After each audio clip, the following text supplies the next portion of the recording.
understand? Well, I think we can start with my event. So we just had Supercharger Dental Practice in Scottsdale. It was September 28th and 29th at the Scott Resort and Spa. And part of the reason people ask me why I decided to go into the event space. And I guess the real answer is that I thought a lot of meetings out there suck. They're not well put on. They're in crappy locations. The hotel sucks. The food sucks. The speakers suck. Or the speakers are the same thing over and over and over and over again. And I said, this is not what I want education to be like. And I said, if I'm going to do something, I'm going to do it differently. And so my event's different. It's fun. It's educational. We give time to the vendors as well. We give time where the vendors can meet with the attendees. No speaker will ever speak twice in a row at my events. That's why meetings die, is because they have the same speakers over and over again, and I'm just not going to have that. So I tell people at the very beginning, if you could be the best speaker, you can get the highest applause, you can be the number one rated speaker when we do the survey, you're not coming back to speak next year, so don't expect it. And again, I do that because I don't want the same meeting to happen. I want different people. I want different speakers, so the event's completely different every single year. So I think that's one of the biggest things that really make my meeting different. It's different speakers, and you never have the same person speak twice. Unless you're coming back, maybe third or fourth year later. So I think the controversy is I think a lot of meetings out there suck. I really do. But I wanted to do things differently, and I feel like I've accomplished my goals with Supercharge. Next year's Supercharge is in September 26th and 27th. It's back in Fort Lauderdale. We permanently have moved it to Florida. I think the event in Scottsdale was great. Great location, great. It was hot. It was hot as anything. But it just meant I have to travel, and I travel enough, so I'd rather have people come to me. So we've decided, and I say we, my wife and I have decided to just have it in Florida moving forward. So people have to come down to see me who want to experience the event. Just listening to what you said, Len, it sounds almost obvious that like an entrepreneur would see something wrong and say, hey, I think I can actually be the solution.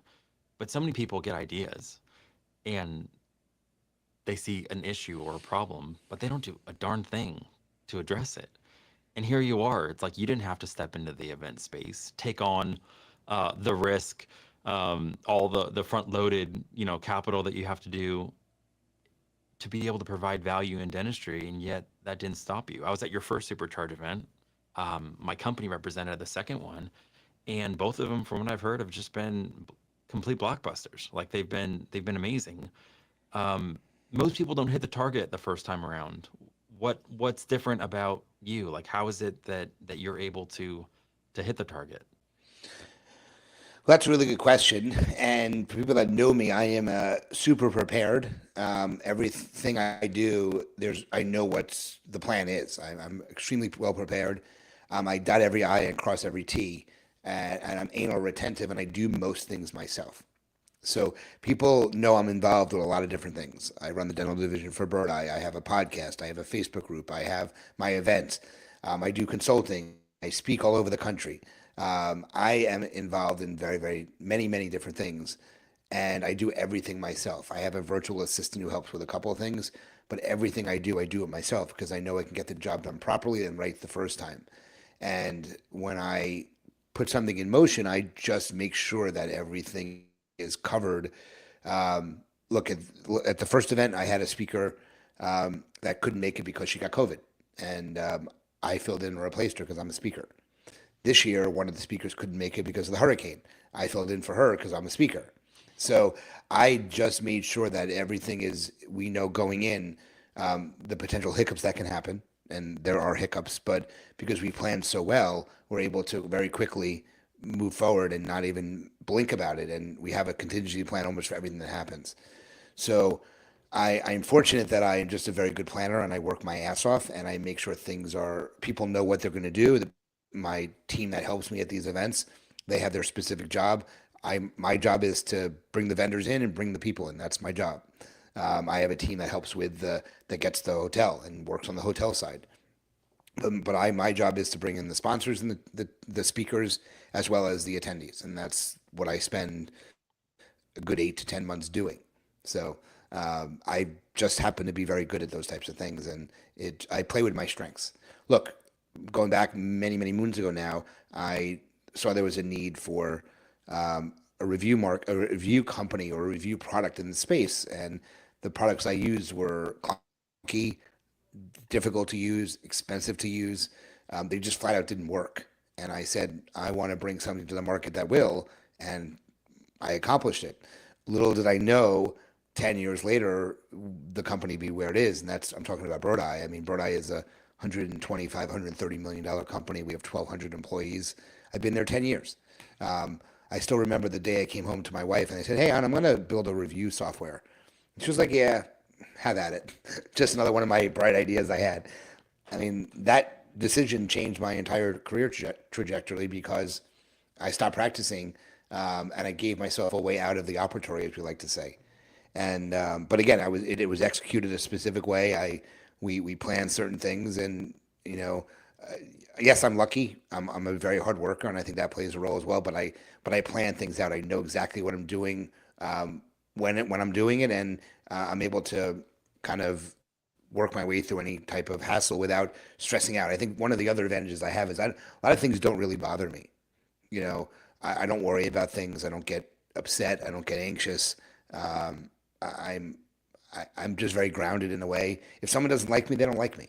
I mean, I'm very direct. People who know me, know that I'm very direct. I tell you like it is. I'm very straightforward. And some people love me and some people hate me, and it is what it is. Those people that hate me, I don't, doesn't bother me. You know, I know there are plenty of people out there that really like who I am, and I'm proud of what I've accomplished at 52 years old. Sorry, 51 years old. I'm not 52 yet. At 51 years old, I'm proud of what I've accomplished, and I look forward to continuing to kind of push forward and change the industry. And I mean that literally is what you're doing. And you knew you could make an impact as a dentist, and that's great. You're changing people's lives in that way. But then all of a sudden it's like you started seeing ways in that you could elevate. And even like you said, just with one simple idea about a software.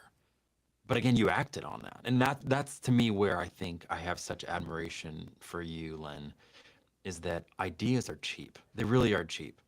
Um, People get ideas all the time, but very few people act on them and execute them at a high level. And that's where I'm like, wow, you're one of those that when you get an idea and it's an idea that you know is worth pursuing, you're not going to, pardon my French, but half-ass it. Like you're going to be all in. And there's like a standard of excellence that you bring. And I think that gives confidence to people that work with you. They know you have this track record. If someone's going to work with Dr. Len Tau, it's going to be excellent. It's going to be done the right way. And with all the different topics that could be out there for an event, you chose Supercharge Your Dental Practice. Um, and by supercharging, I think you mainly are talking about the areas of marketing. Now, did you choose that topic again because you feel like that's where dentists need the most help, or again, playing to your strengths, is that just where you're able to offer the most help? Well, I think it was a combination of both of them. I think that I look at myself. Yes, I have a group called Raving Patients. I have a podcast called Raving Patients. The initial emphasis was going to be on reviews, but I've actually been in the marketing space a lot longer than I've been in the review space, and so I know marketing really, really well. So and there's a definite need in the industry for marketing help and business help because we don't learn that stuff in dental school. So I knew that if I brought something to the market that helped with those things, leadership, leadership, finance, marketing, business, all of these types of things, there's very few events.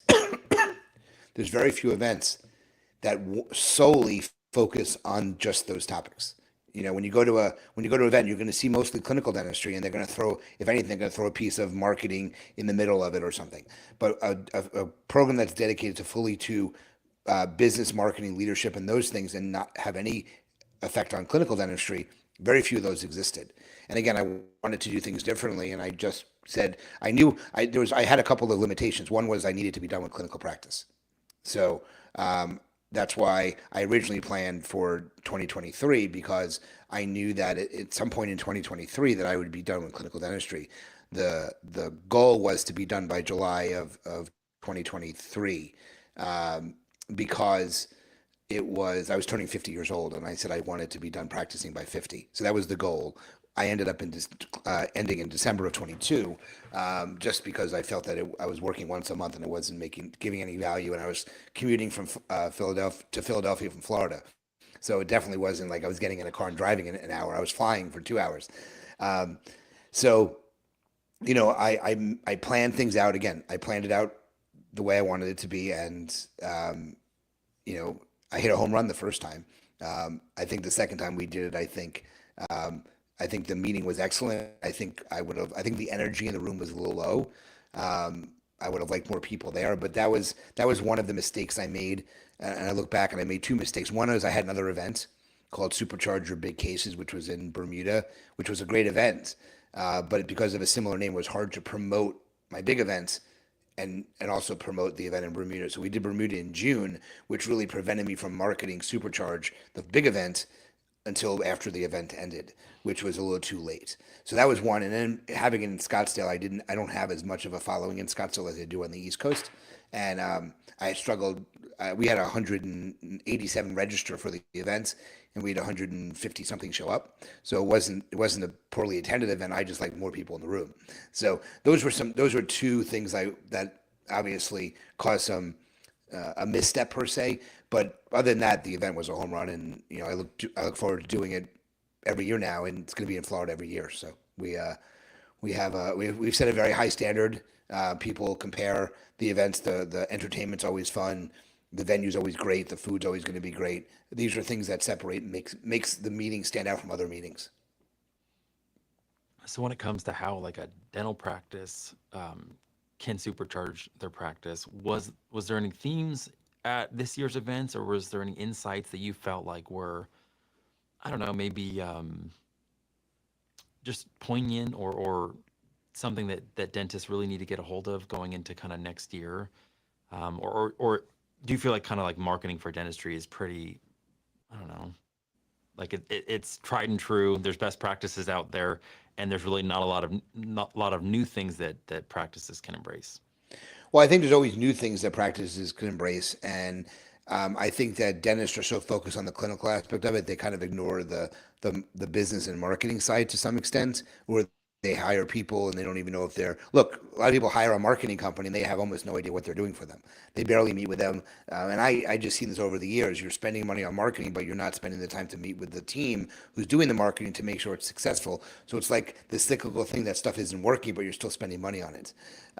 I want the dentist to realize that they have to take ownership of what they're doing, or they're just completely wasting money. And a simple tweak in their way they're doing things can have a major effect on how the practice runs and operates. Year one was very heavily uh, doctor oriented, very heavily doctor oriented. In year two, I made it definitely more team oriented, and I heard from the attendees that the team loved coming. It empowered the team members. So the third year in Florida next year, we're definitely going to make it even more team friendly. We're probably going to have a couple of I want to say doctor speakers, but definitely geared more toward the teams rather than the doctors themselves, because I think that they are needed to successfully run a practice. The dentists can be great at their hands, but if they don't have a great team surrounding them, they're they're never going to be a top tier practice. And I want to empower the team members to take it upon themselves to want to become better at what they're doing. So that has a big realm in what I'm talking about for next year. When it comes to teams, is the best strategy for teams to just have to align themselves with an agency or a company that can handle all of the marketing? Or do you feel like there's some aspect of education and leveling up um, on the team side so they can either A, measure that, hey, this is working, or have the right expectation, or even maybe participate? Like, do you feel like social media can be in house, but maybe when it comes to ads, those could be outsourced? Like, in what ways do you feel like a practice needs to either outsource or do things inside for themselves? I think the dentist needs to sit down with the team and find out what they're capable of doing, what they want to do. I think that has a lot to do with if you have a team member who's younger and really good at social media and is willing to take the time and the put the effort in to be very genuine on social media. I think that's the key to success there. Look, I've never ever been a huge fan of social media as a new patient generation tool. Social media is actually posting on your Facebook page and getting people to interact. That's social media in my mind. It's free. Social media, my definition of social media, it's free. It's stuff you're putting out there. If you're doing social media advertising, which is no longer free, it's an entirely different ballgame. I think you need to use a company to do that. I don't think you can do that successfully on your own. So there's two different variations there. So, but I've been antisocial from a new patient generation. If you're doing it yourself, if you're actually doing AdWords and Facebook ads and Instagram ads and doing those things, and you have proper lead follow up and you have proper people handling the phones and you have proper tracking mechanisms, that will work very well and generally. Okay. But if you're just going to post on social media, you're not going to get anything from that. So I think you need to figure out what your definition is there. I think you've got to decide what your goals are. Are you looking just to get brand awareness? Are you looking to actually bring in new patients and have a return on investment? So I think that plays a lot of role in. Are you looking for specific procedures you're looking to promote? If you're not, unless you're doing very high end dentistry, posting about general dentistry is going to get you almost nothing on social media. But if you're doing Invisalign, you're doing implants, you're doing cosmetic veneers, you're doing any type of aesthetic, Botox, Restylane, those types of things, you can very successfully and effectively use social media. But again, it's going to cost you more to bring in those high volume cases. I mean, you were a dentist, I'm guessing, what, over 15 years, over 20 years I clinically? practiced for 23 years. Okay, so you probably saw some pretty big changes where, again, 2022 is when you're wrapping it up. Um, you probably had to run your practice a lot differently the last 5 to 10 years just because of the proliferation of online or digital marketing. Where before maybe you could just do great practice, great dentistry, um, you know, rely more on word of mouth. I don't know. In what ways do you feel like, in kind of a macro sense, dentistry has evolved, and specifically when it comes to maybe lead generation and getting new patients? My biggest change in clinical practice is when I learned how to market my practice. That's when I had the biggest lift. Is when now this was back in 2008, 9, and 10, basically, and that's where I really saw my practice significantly grow. And it's because I tried lots of things. I always say this: I was like a guinea pig. I tried some things that I wasted a lot of money on, and I hit some bullseyes. And one of those was reviews and how important reviews were. And that's obviously the trajectory that my career took me in. Was I went down the review rabbit hole, and that was a really great way to predict kind of how it would stay. Things happen, things you do things. There's a fad almost in the industry. Reviews have never been a fad. It was the old way, it's the new way, and it's the future way. That's how patients are finding you. Um, so I think that in order to grow a practice successfully this day and age, my feeling is that you have to market. I really do. Okay, word of mouth can only go so far. Insurance companies can only go so far. I think you need to invest money in practice, and you have to invest with the right companies. You have to put someone in charge of it. You have to meet with them and review return on investments, because if something isn't working, you need to make the decision to stop doing it. There's no reason to continue doing something. And if you want different results, you have to consider different behaviors. If you want the same result, you can continue same behaviors. But again, if nothing's changing and you're not getting better results, you need to take a veer, and you need to veer to a different company. But you have to know when the time is. And I think some people don't they make a decision too soon, which is one mistake. They don't give it enough time to work. And then there's the people who just rest on their laurels and they wait too long and they spent all this money and nothing's working. So you really have to know when the right time is. And I think evaluating something after 6 months, and if something is running for 6 months and you're not getting results, I think it's time to make a decision to stop it, lower your budget potentially if you're not stopping it, see what the results are. If the results don't change, you just saved yourself some money. If you see a drastic difference in the result, maybe there was some effect of it, But I think the biggest struggle for practices is they have no way to measure what they're getting. A lot of the companies don't provide a true return on investment model where they're able to see exactly what they're getting.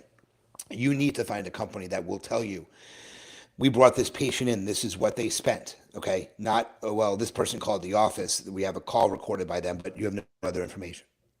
So I think that plays a big role in there is that you just have to take it upon yourself to find the right people to do it and the right team to do it. And if they're not, you're most likely not going to be successful. I think it's incredibly poignant what you just said about the timing, Len, because, you know, a lot of the mistakes I hear is when practices are like, yeah, I've been paying for a month or two and nothing's working. And it's like, well, okay, a month or two would be an inadequate expectation, like the wrong expectation to evaluate whether something's working. And then the opposite end is, oh yeah, we've been with someone for a year and a half, and it doesn't seem like anything's working. Okay, you waited too long because now you spent an extra 6 months or a year of something that's not working, and it's not going to start working magically if it hasn't worked for 18 months. So I think that sweet spot of that 6 months of, yeah, you got to give a little bit of runway, but that also makes it's so much more important to line, like to actually end up on the right company, because or else that's 6 months of opportunity cost that's lost because you went with a company that wasn't going to be able to get you return. And I think that's part of why someone even going to your practice, or sorry, to your events is so important, Len, because you curate the list of people that are there and the marketing companies that are there, and you know they're proven, and you know they're reliable, and you know they're dependable. Um, and it's like people can just go to your event, find one of the two or three marketing companies, do their own research to see which one's the best fit for them, and you're setting yourself up with a pretty good plan for success when it comes to marketing. One of the things that makes me different as well is I have a resource guide that really promotes some of the what I consider the best companies in the industry. And I pride myself on the fact that I don't really align myself with companies that take advantage of dentists. And that's my biggest thing is that there's so many companies out there that overstate what they can do. They promise the sun, the moon, and the stars, and it doesn't work. Okay. Um, Again, one of the things I pride myself is I don't really align myself with companies that do that. Have I made mistakes? Sure. Okay. And just as an example, there was a company at this event in Supercharge, and they were not a dental company. They were a how should I call it? They were what I would normally deem the annoying people that sell the devices that fix your, and you are right next to those people. I heard. Okay, and I invited this particular company because I had heard some really good things from someone who was helping me plan the event. And they don't make anything on it, so it wasn't like they were making money. So, but I heard from one of my attendees that they felt that they were pressured into buying something, and they have had a very difficult time getting follow up from the company. And I just heard a follow up from that, and I have officially removed that company from coming to any future event just because I don't stand for that. Okay, just like if I hear a bad thing about a company that's on my resource list, they get one chance to fix it. If they don't fix it, they're off my list. I just remove them. So that's how I operate. I mean, I know that I personally provide a great service. Bird Eye is a great company. We provide exceptional product, exceptional customer service. Are we perfect? Absolutely not. But I want to make sure that people know that I'm aligning myself with those people or those companies that will not take advantage of them and actually will provide a valuable service to the practice. And really, it's like your reputation is everything, and you're playing the long game of caring about, like, hey, if I'm going to stand by and bring someone to my events and put someone on my resource list, then yeah, they're repping you. So I love that about you. And in similar ways, I don't I was going to mention someone, but I was like, I won't mention someone.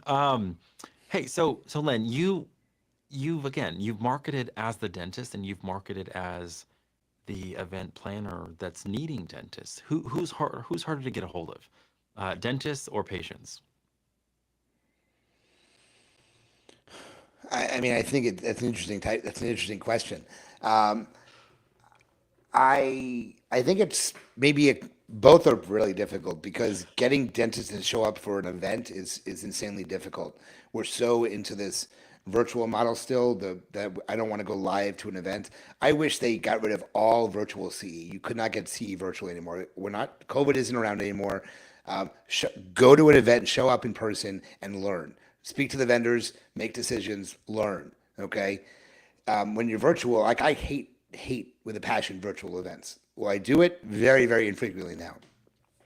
I do webinars just because that's, but I don't want to do events that are hybrid. I want people to show up, and I see it all the time.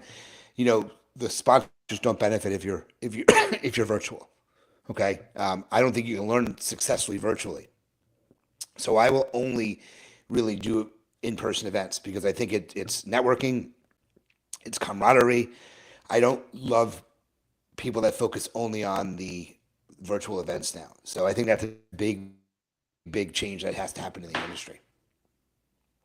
I agree. I think there's a depth and there's a richness to simply being immersed in real time with real people that are learning with you.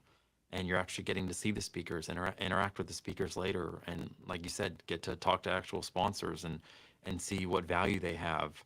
Um, I think there's even a shift with Amazon, where Amazon 8, 10 years ago was like the greatest thing ever. It was the most convenient thing, and recently, because over the last 5 years, because of the way that they've really supported individual sellers going to China directly and bringing importing products.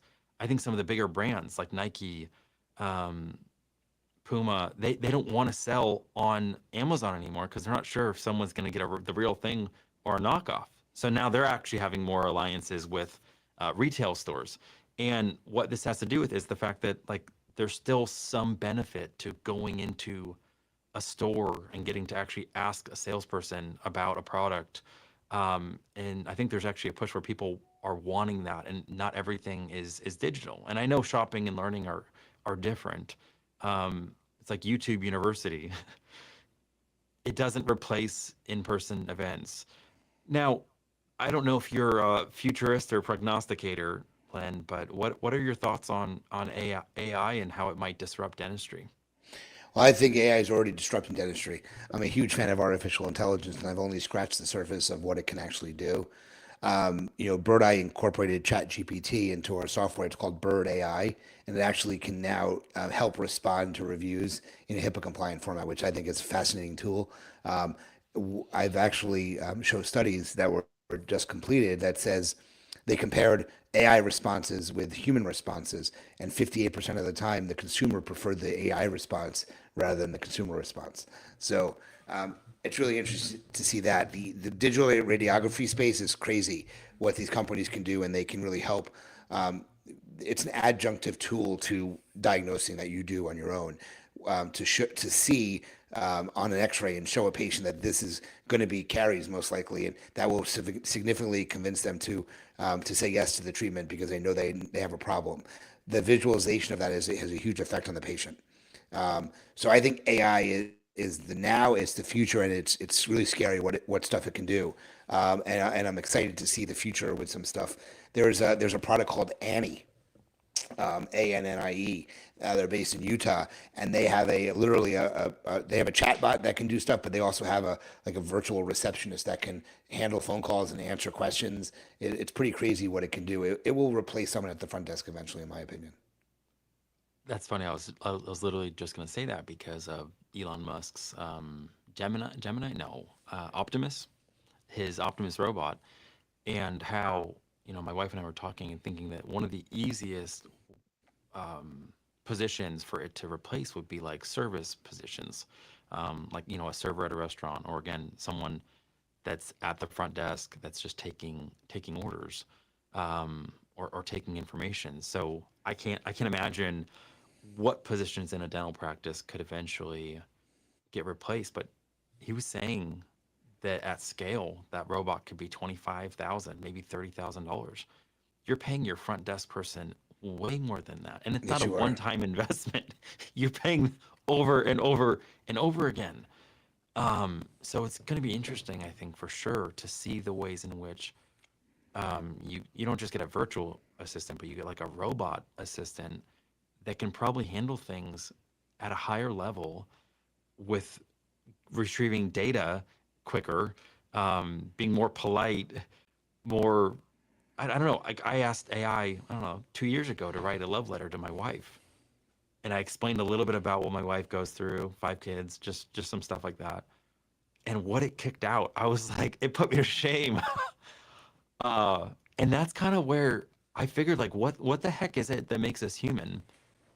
If a robot can come across more empathetic, if AI can come across more, yeah, like almost understanding our humanity and putting words to it in a way that are better and more artistic and more poetic than we can as humans. Again, I know this is a little bit more philosophical, but how do we make it so we're not replaceable or irreplaceable in what we do?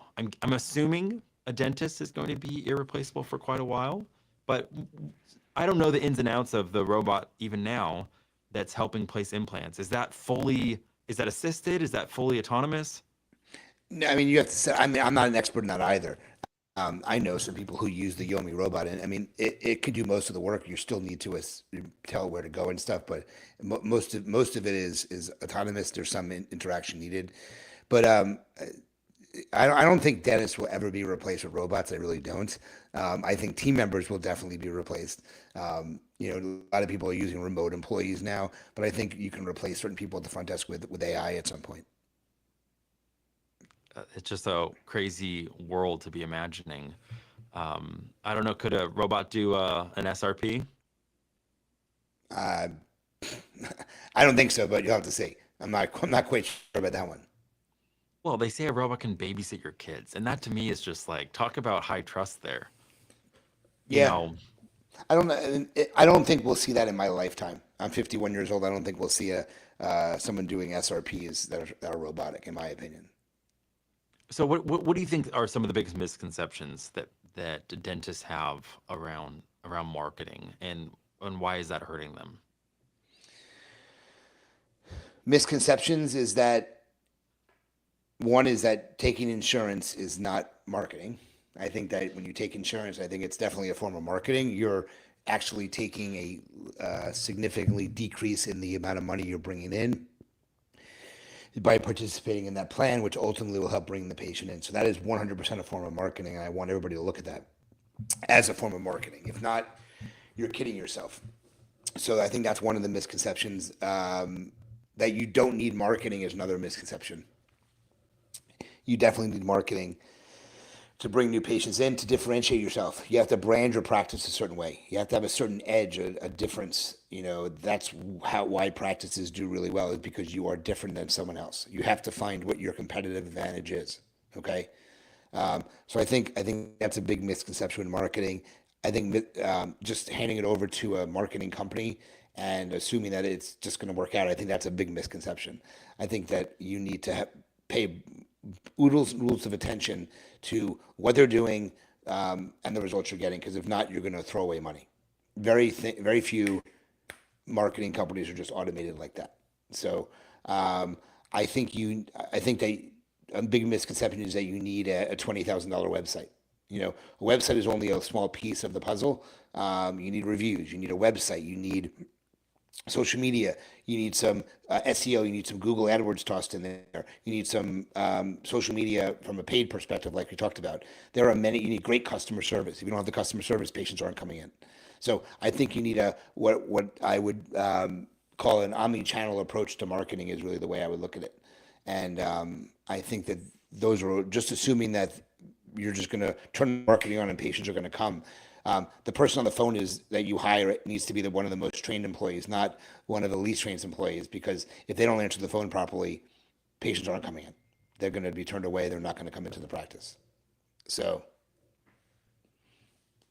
Yeah, no, I love the omni-channel idea because again, it's not some singular approach. I remember Dan Kennedy was famously quoted for saying, "I don't know one way that will bring in 20 new customers a month, but I know 20 different ways to bring in one." And I know that's a little frustrating because it's like people want to know what that silver bullet is, but it's like this confluence of everything that you kind of need to keep elevating. It's all the little things you need to keep doing right. You need to learn how to communicate with patients so that they have higher treatment plan acceptance. Like that's massive. You need to learn how to actually listen to patients and what's going on to them so you can understand what their objections are and how many of them are actually real versus just rooted in some fear. Like you said about the front desk, man, you don't know how many times leads are getting driven to a practice and they're falling through the cracks because they're not either answering the call or they're not answering the call right. They're not capturing that information. So yeah, I agree. I think it's overwhelming the amount of different areas that a practice could choose to focus on um, to level up. And if I was, if I didn't have an MBA and if uh, I didn't graduate from business school, I would be overwhelmed as a dentist trying to figure out how to stay on top of clinical excellence while at the same exact time having all these humans that are on my payroll that I'm responsible for. They're looking to me for leadership and looking for me to have the answers for the different challenges that a practice could face. And that even changes based off the zip code you're in, the type of practice, whether you're PPO or whether you're fee for service. Um, Dentistry is just downright hard. Do you feel like it's getting easier because of the technologies, because of the marketing breakthroughs, because of the different advancements, or you think dentistry is always going to be pretty difficult for those dentists that aren't entrepreneurial minded? I think the dentistry is the easy part. I think the business side is the hard part. I think we are so good at using our hands, or hopefully using our hands and doing the procedures. I think that the true successful practices have set up a really good business side, have the right people running the business, and the right the decision makers. I don't want to say it's not always the doctor, but the right people behind the scenes that the right manager, if you have a manager that really inspires a team to do better, that's really in my recommendation or my thought process really determines a great practice from just an ordinary one. The dentistry is easy. Everything else is the hard part. So if you're a dentist and you're 5 years into practice, private practice, it seems to me like still dentists are investing primarily in continuing education when it comes to leveling up their clinical skills.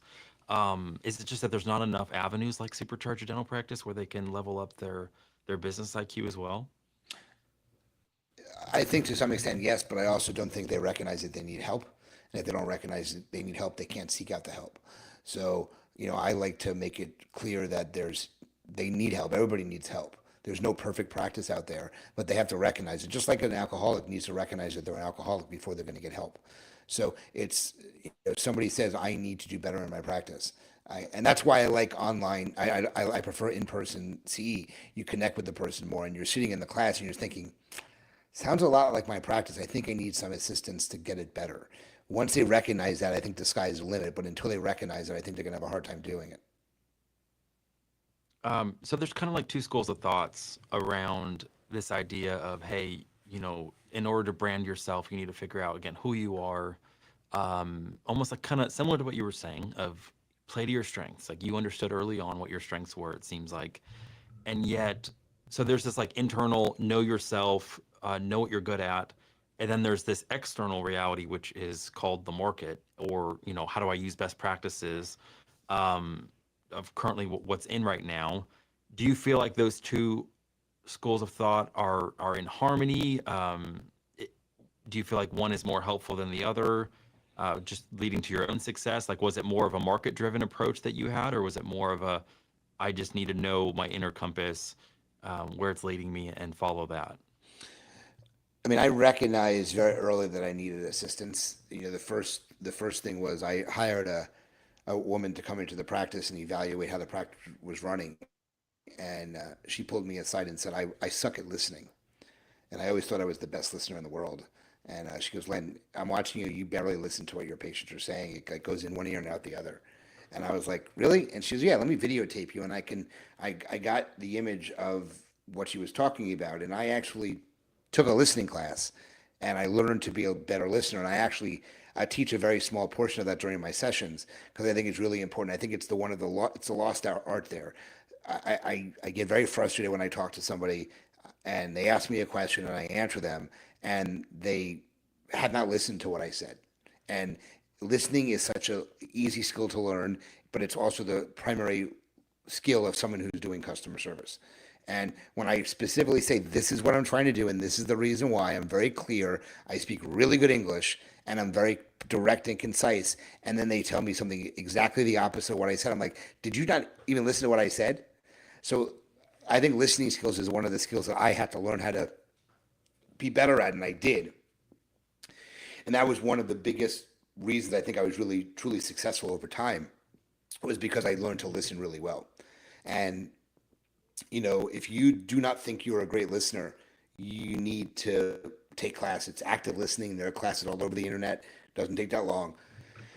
But you not only listen better, you show you're listening, and you have more appreciation for the people that are talking to you, that you've actually listened to what they've said. So I think that was one of the biggest I recognized that very early, and that allowed me to, I think, grow my practice as a person and as a professional bigger than I would have done before, because I learned to listen really well.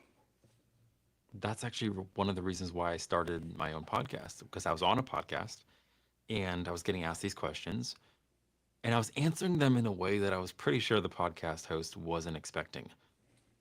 And yet I got no pushback in terms of like, oh, that was interesting. Huh, I didn't know you saw, like, nothing. It just went from one question to the next preformed question to the next preformed question. And I was just like, what the heck is the purpose of me getting interviewed by a real person if what I'm saying they're not responding to at all? And I remember distinctly the experience I had on your podcast was completely different. And your ability to lead and to know how to take the podcast in a direction that was interesting, while at the same exact time leaving space to be able to pivot because you actually listened to what I was saying. That's a very hard tension. And I imagine it's probably similar for a dentist or for a dental professional that kind of has an outcome in mind. They kind of want to move the patient along with questioning to get to maybe, I don't know, get the patient to realize that they need dental care. I don't know what it is. But at the same exact time, you might have a pathway, but you still need to listen to what the patient's saying and know when to pivot or when to press in on something or when to ask another question, because they genuinely surprised you with what they were saying. Like, you don't have just a pre-scripted, it's not just a script that you're going down. To me, that's just boring. Um, I'm sure you've been on a ton of different podcasts too. Is it harder Yeah. for you to be the guest instead of the host because you know the level of excellence and professionalism you bring as a host? Just like when I'm a speaker, I have a hard time listening to other people speak because I am very critical of the people that are speaking, and the quality of the slides they have on stage. And look, I'm not perfect by far. I know my faults. I know where I can still improve, but I know what I'm really good at. I'm a really good speaker. I'm really good to engage my audience. I'm a really good podcast host. Um, there are some people out there that should not be doing what they're doing, and I'm not calling anybody out on this, but it's a struggle sometimes to listen to certain people, or to even be on their podcast, because they're not really good at what they're doing. So Well, I know you shoot straight, so I'd love to just hear what are three things I could do to level up my ability as a host. level up your ability. I think you're a great host. I mean, one of the things is we have different energy levels.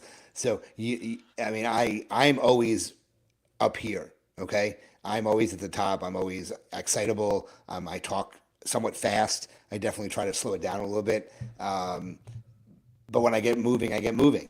And but you have a very calm demeanor.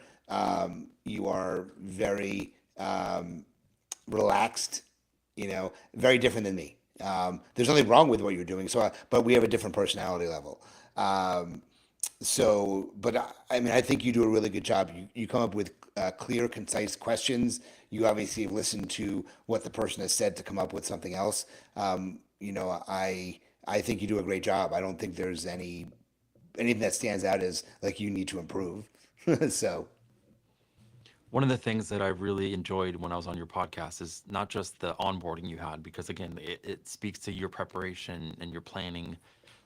Like you said, being a little anal, where you know what the right way to get someone ready for something is. But then I also loved at the end where you really brought in a lot of fun to kind of humanize it a little bit, because I think as we're talking about topics that are so maybe expert based, where you bring in experts and they're talking about a specific thing, but then the audience doesn't really get to understand, well, who is this expert that's talking, because they're talking about a topic, right? So I thought you did such a great job just bringing color and bringing heart and bringing soul, and kind of revealing a little bit of personality with those really fun, random questions that you had at the end. So I don't know how long you've been doing that, but I thought that was really a world class kind of way of doing it. I probably brought that in probably about 2 or 3, maybe 4 years ago at this point. It was just something different. It's I call it the lightning round Q&A. It's a app on the phone. It's called Pod Decks, and there's all these different topics. I just picked the business topic because I have a business podcast, but there are like would you rather, and I still remember this. One of my female guests. I said it's a very appropriate question. She was like, "No, if you want to, you can ask me some inappropriate stuff." I'm like, "Really? Like, I don't know about that." So I Len put, Tau turned Howard yeah, I'm Stern. like, "Are you sure?" She goes, "Yeah, I'm tough cookie. I can take it." And I went into the Would You Rather deck, and the question was, "Would you rather watch a porno movie of your parents or with your parents?" Oh gosh. And she answered the question. And after we recorded, like probably a day or two later, she messaged me. She says, "Yeah, is there any way you can like remove that from the podcast?" So I stick to only professional questions now, but because it could get risque. But the app is called Pod Decks. I think it's a great just way to bring some humanization into it and make it like you're talking to someone. Because like you said, you do the intro, you read the bio of the person, you jump into the content. You learn very little about the person that's actually speaking. That's why I wanted to do it. It just changes the monotony. That's the reason why it's done. Well, I appreciate it. Again, I like the way you do things at a world class level, and I think it's just because you care about impact. Now, you've mentioned a few times kind of your age, and the reality is like time is something that is the great like kind of restraint for all of us, or constraint, like meaning we don't have unlimited time. You've already accomplished a ton, Len. You've been a successful dentist, and now you just keep on doing things. I don't want to say a regret, but if you could get 20 years back and wind the clock, is there anything that you would have done sooner, or started sooner, or stopped sooner, um, based off the perspective you have now?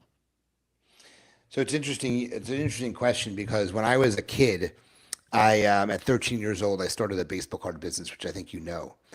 And I was making $60,000 a year. I didn't have a normal childhood. I didn't go to my prom. I was a business guy. I was making money. I was, having fun.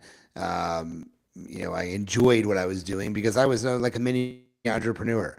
And I got out of the business when I went to college. I sold the business and got out. And then I'm a huge sports fan. Don't get me wrong. I love sports. I love watching sports. But the sports card side of me kind of took a dive, and I never really got back into it. Well, fast forward to December of last year, and my son went to somewhere and bought a pack home, and it just brought back these memories of what it was like when I was a kid. And we started buying, ripping is what we call it, ripping packs, and buying boxes and ripping packs and seeing what you can go on, and it kind of got the juices flowing again. And I now, interesting enough, I have one of the largest Aaron Judge collections in the world. So I only collect one person, and I partnered in June, with my mother-in-law's hairstylist who had a small baseball card store shop in a flea market. And we literally partnered, and we just moved to we actually have a retail store in Coral Springs, Florida, where I live. And so I'm a part owner in a sports card business now. So I kind of have come full circle, and I kind of regret taking all those years off because it was always a fun thing for me to do, but I found different things. So this kind of replaced all those years I missed. So now I'm back in the hobby again. So it sounds like your son has a little bit of that bug, the entrepreneurial bug that you had as a kid too. My son's not as entrepreneurial. My son's definitely more into the political side of things and the legal side of things. He loves debating. Certainly not from my end because I'm not into politics. I'm not into debate. And well, depending on how you look at me, I may be because I debate certain topics, but I'm not a debater. And so it's he definitely he's used this in his college essays. as a way to tie everything together. So it's been an interesting last, let's say 11 months. So So I know early on I said the whole idea that people get ideas and ideas are cheap. How do you know which idea is worth pursuing or worth executing? Like do you knock on a few doors, put a few things down on social, and if all of a sudden you don't get response, you just kill it? Like what is your process? it's really interesting you asked that because I talk about it during my marketing sessions. I talk about an inside the box thinker and an outside the box thinker. And an inside the box thinker is very different than an outside the box thinker. And I always tell people for this seminar, I want you to at least open the box up because if Mm, you can't be an outside the box thinker unless you open the box. And I talk about having an idea is one thing, acting on it is another. And you mentioned that before. And I'm always someone who who not only comes up with ideas, but I take action on it. And I I am very poignant in the way I do things. I'm very specific the way I move forward with things. Like I was given the idea to potentially have an event about 7 or 8 years ago, but I waited till I felt I was ready to do that. So I had a couple of books released before that. I had a big Facebook following. I had a podcast. There are people, and I'm not mentioning anybody's names, but there are people who just think, "Hey, I'm going to have an event." It's not that easy. People aren't going to come. Look, I had 200 plus people the first year, and I had 187 register, 150 something come the second year, and I have a very big following. So if you have no following, it's going to be very hard to fill the room, and that's what's happened is they get nobody showing up. So I'm very intentional in the way I operate. I'm very intentional with the way I make decisions. I'm very intentional with the way I move forward with things, and it's just something that I've learned over the years. To be successful, I have to. I don't want to do things that are not going to work, and there's very few things I haven't had done that have not been successful. okay, so what's the stupidest idea that you've had? What's the stupidest idea I've had? That you've actually done something with? Let's qualify it. You actually took time, you maybe pursued it, you might even put some money behind it, and then all of a sudden you're just like, you know what, Len, I'm just going to take a loss on this one. This just wasn't good. So it had to have done with marketing. Marketing when it comes to marketing my practice, I decided to do a radio advertisement for the Philadelphia Phillies. So there was a AM radio station in Philadelphia, and they had something called the Bull Session. And for those that know baseball, Greg Luzinski was the bull, and Greg Luzinski had this show in Northeast Philadelphia at a place called Chicky and Pete's on Monday nights, and I sponsored that. Okay, so I went to the Monday evening sessions. I was on radio. I got tickets to the Phillies. I got to go to the Yankees World Series because of that, because I'm a big Yankee fan, so that was good. But it probably cost me 20 plus $1,000. Okay, and I got zero patients from it. It was, and well, that's not true because the person who sold me the advertising felt so bad that I didn't get any patients. He became my patient because of it. So technically, I got one patient, but that was not because of the advertising. That was probably one of the dumbest things I've done because I felt that I would connect with that audience, but there was no connection there, and it was not a good audience for my practice. So it was, but again, that's just money. I mean, that's money lost. You know, um, I teach at some of my classes something called the 98% decision factor. Do you remember that from last year at Supercharge? No. So the 98% decision factor is something that the most successful CEOs have studied, and they actually act on this. The 98% of the decisions they make are made within 2 minutes of them having to make the decision. 98%. And only 2% of the decisions they actually take a longer time to think. And I've always been that. I'm very impulsive, but I'm very intentional, like I said. So if it's something that is a 98% decision, I make it quickly.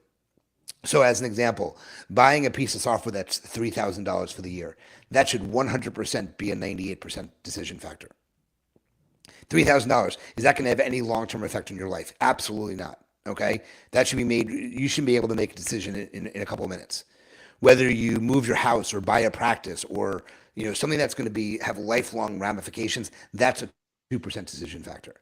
And you have to recognize that there are some people out there who all of their decisions they take forever to make the decision. That's not good from a business perspective. So I live the life of 98% decision factors. Yeah, I think that so as an entrepreneur, I realize at times um It's almost like the scales of decisions that I have to make just keep getting bigger and bigger and bigger. I meant scales like scales of justice because I keep waiting sometimes or offloading decisions that I could have made, and then I get overwhelmed because now I'm behind. And you are so efficient and you're so effective and you get a crap ton done all the time. And I could see how that 100% helps you to stay lean and to not get bloated with, oh man, there's all these things I have to do now because I keep putting them off because I'm not ready yet. And I don't know, part of the reason why I put stuff off is that I don't want to make the wrong decision. Um, It's the same reason why, Sean, that I have zero unread text messages and while we're doing the podcast or whatever you want to call this, that I only have five unread emails. So because I open stuff up and I'm very very fast to respond. That's just the way I operate. If I open something up and I don't respond, I forget about it. So I have to be very intentional in the way I operate. And that's people who know me know that that's how I am, both professionally and personally. You send me a message, I respond quickly. It's just the way I do business, and it's the way I want business to be done. So it's very frustrating for me when I send an email out and it takes someone a week to 10 days to get back to me. I would get back to them within seconds of them sending it to me. But again, it's very just the way I like to run my life, and it's what I expect. it sounds like you could have been just a radio voice. So, assuming you weren't a dentist and you had a chance to be on the radio and own your own, hour or 2 hours, what do you think you would be? Would you want to talk about sports? Would it have been like for collectors? Like, what would have been that hobby or that passion of yours? Well, as a kid, sports cars was definitely a hobby, a passion, a lifestyle. I mean, it was a lot of fun. Um, if I continued with it, who knows? I mean, there's big money in that space now. It's crazy what people spend on some stuff. Shohei Otani's ball that when he hit the 50th home run is one point something million dollars. I mean, there's a huge industry out there for this type of stuff. Yeah, look, I'm passionate about that. I have a lot of interest out there. It's just I'm busy and it's hard to do everything I want to do. But I've learned over the years to definitely find the time when I need to shut it down. I don't disconnect very well. I don't like. I mean, this is what I use this a lot, but I've learned to spend the weekends disconnecting when I'm not around, when I'm not traveling, just so I can recharge for the next week coming up. Did you know early on that you were like a voice, that you had a voice, that you were able to influence, that you were able to lead, and you knew you'd get to that, or did when you just started podcasting you discovered it? Not at all. I mean, as a young kid, um, I wasn't great as a speaker. I mean, I was not a um, I don't want to say I had stage fright, but I wasn't a great professional. Like just a public speaker was not one of my fortes. I actually just kind of fell into that and learned. I've never taken any classes on speaking. I've never taken any classes on marketing. I'm all self-taught with these things, but when I become passionate about something, that is what enables me to kind of take it to the next level. And I still remember the very first time I gave a presentation in the dental industry. It was a very small study club in the Villanova area in Pennsylvania, and I brought my computer, hooked it up to the monitor or the screen. It didn't work. I didn't know what I was doing back then, and I had to present from my laptop sitting on the desk. And I was like, it was crappy when setting it up, but it was such a thrill afterwards that I made a decision that I wanted to make this the next part of my career. And I mean, here we are, and that was probably in 2000 and maybe 9 or 10. The biggest meeting I did was September 21st, 2010. That was the first large meeting with probably about a couple hundred people in the audience. So it was prior to that. So we're talking, what is that, 15 years ago, 16 years ago at this point, and I now have given well over 500 presentations. So it's just when I find something I like, I go for it. That's really what it comes down to. So along the way though of you getting better, you hit stalls, you hit obstacles. You know, you decide to plan an event, but there's unknowns, and at some point you probably run into some of those unknowns, and maybe they're bigger than you were expecting. Um, is it just resilience? Is it just, hey, I know I'm gonna keep going. I'm gonna find a way. I'm good at overcoming. I'm relentless. I'm just not gonna give up. I stick to things like because I think a lot of people start things and they bake things 80% of the way, and then they often don't launch. It's like a failure to launch. It's like a fear that I mean, there's a lot of things that contribute to it. But what Yeah. advice would you give to someone that feels like they just can't launch or they can't make something significant happen? You know, they don't have the book like you do. They don't have the software company. They don't have the events. I mean, it's interesting. You say the question you just posed to me, looking back at my adult years. So let's say after college. So 23, 24 and up. So that's 25, 26, 27 years ago.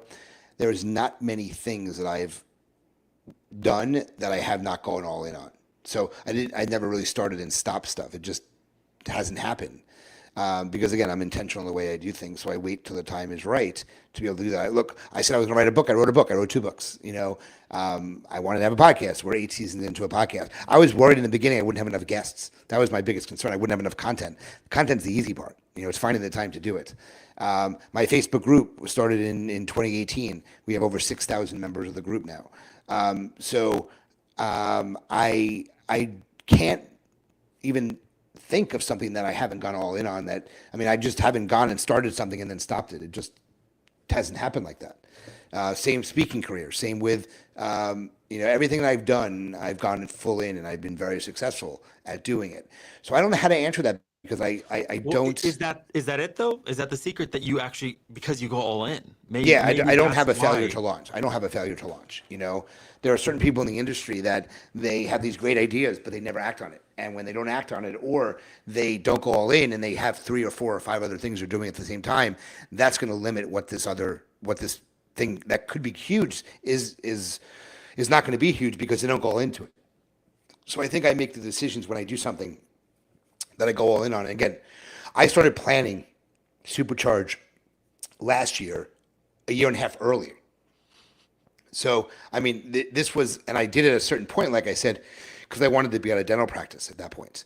But I planned it 18 months in advance to be able to do it when we did it. So a huge amount of planning done. That's the way everything is for me. It's all very strategic, very intentional, and it's why I've been successful. But I can't remember. I'm thinking about things that never launched. I've never had an experience where I failed to launch something. Okay, so I think part of that, like we said, is the you go all in. I think part of it is the fact that you are that brilliant strategist, planner. So there's the thoroughness to it, and I think part of it's also that kind of goal that you revealed early on in the episode where you said, "Hey, I don't care what people think about me," and that just gives a certain liberation and a freedom to pursue your dreams and not care externally how others might think of it. Because I know early on when I was starting a podcast, part of me was like, okay, so if I post about it and people see on Facebook, are they going to be like, oh, that's him starting, or like, oh wow, that's not that good, or it's just that idea of how will other people view me. And unfortunately, I still have that insecurity, at least as a whisper. It's not as loud as it used to be. I care less, but it seems like you got freed from caring much early on, and you got freed in kind of a complete way. Like, hey, I'm just gonna be me. Like, I can't be anybody else. Why worry Yeah. what the haters are gonna say?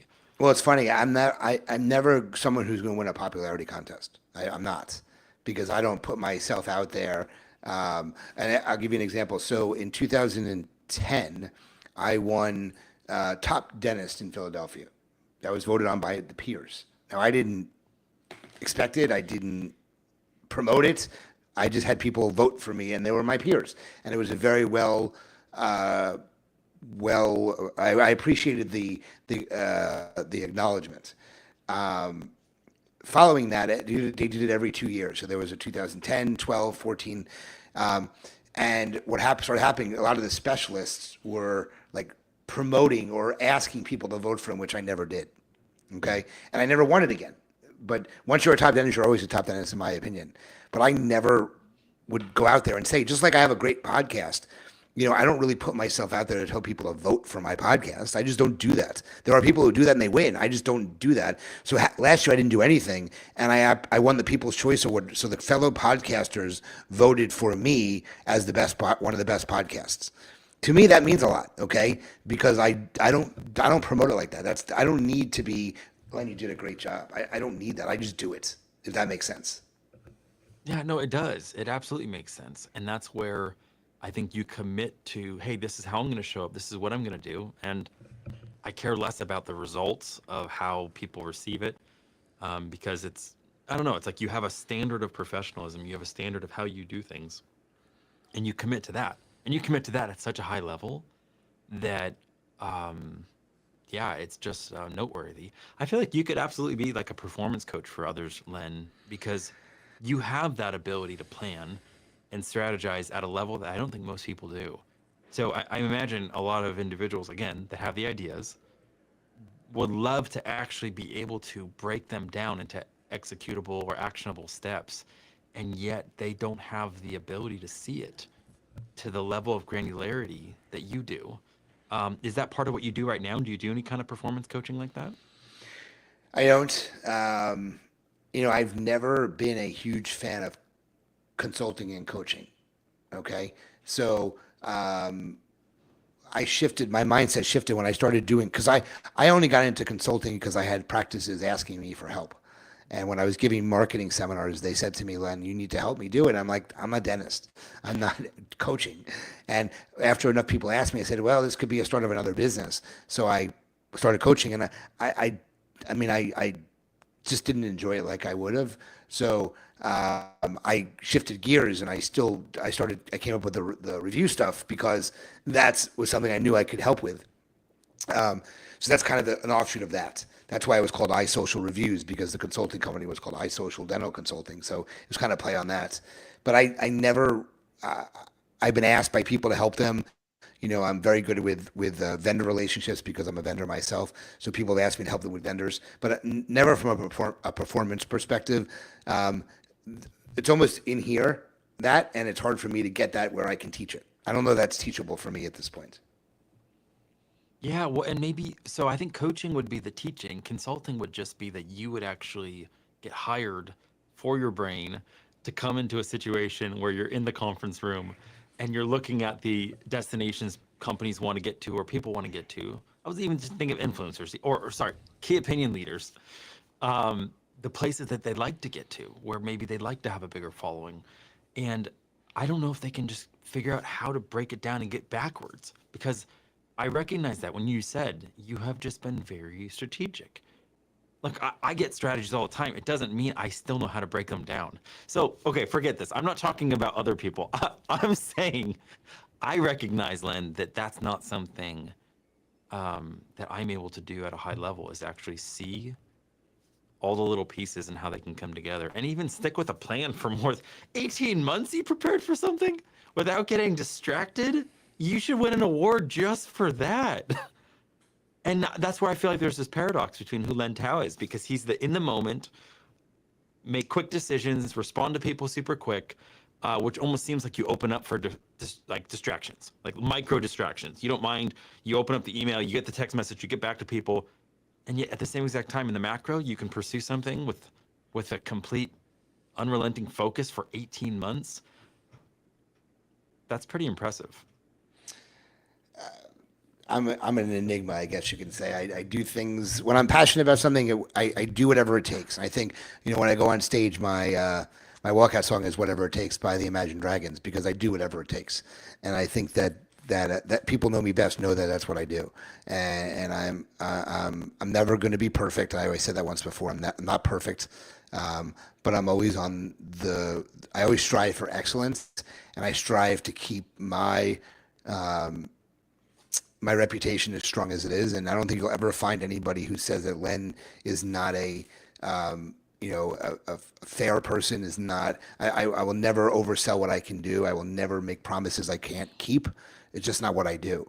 And so I'd be hard pressed. I mean, and it's funny. I said I don't care what people say. I really do, but you don't really see negativity said about me for that reason because I care so much about it. So I do care what people say, but I also don't like when my name, my brand is pulled through the mud. Especially if I have no way to correct it. If somebody tells me about a problem, I will be able to correct it immediately because I take action. That's what it is, and that's why at my event I always start off with the quote that I created: that education without action is just entertainment. You need to take action. If you don't take action, you're going to get nowhere in life. Wow. Okay, that's amazing closing advice. So people are listening, they want to find out more about you. your events, Bird Eye? Where do you want them to go? They can go to drlentau.com. So drlentau.com is my website. A lot of stuff on there. My email is len@drlentau.com. You can also text me. My number's all over the internet anyways. It doesn't matter. 215-292-2100. That's my cell phone number. You can find me on every single social media platform. It's either at Dr. Len Tau or my name. But you send me a message, I respond. It's easy. That's just how I operate. So I'm not. A lot of people ask to pick my brain, and pick my brain means they want free advice. I will talk to you once for free. But if you have questions, you need help, you want advice, I have no problem talking to you about it. Yeah, the best free advice you're going to get from Len is just listening to people interviewing him, because hopefully they can extract some of this genius so other people can see it as like a model of what to follow. Now, clearly, people aren't Len and they're never going to be you, but at least they can know, hey, have a strong bias toward action, have a bias toward getting stuff done, focus on what matters, implement strategy, don't try to do everything at once. And really, when you commit to something, yeah, go all in, because that allows other people to trust, hey, if Len's going to have an event, we can back it because we know it's going to be great. And that's exactly what you've done. Len, I just appreciate you, man. I appreciate what you're doing in dentistry and beyond. You've just been an inspiration for me to, even in the podcasting space. I've looked at yours as kind of like the standard. And I was thinking, like, how can I at least just emulate to try to be as consistent and professional as, what is it, the Raving Patients podcast? That's the way, So I just appreciate you. Thank you so much for joining me today in the Sandbox. Well, I appreciate you having me, and I hope the listeners, the viewers, however they're getting this content, know that I'm more than willing and able, and looking forward to helping anybody. Just reach out and pick my brain, as I like to say it, and I'll give you the advice. You may not always like my advice, but it's something that I will listen to what you say, and I will give you advice. It may not be something you like, though. Ladies and gentlemen, Dr. Len Tau. Thanks, Sean. Appreciate it.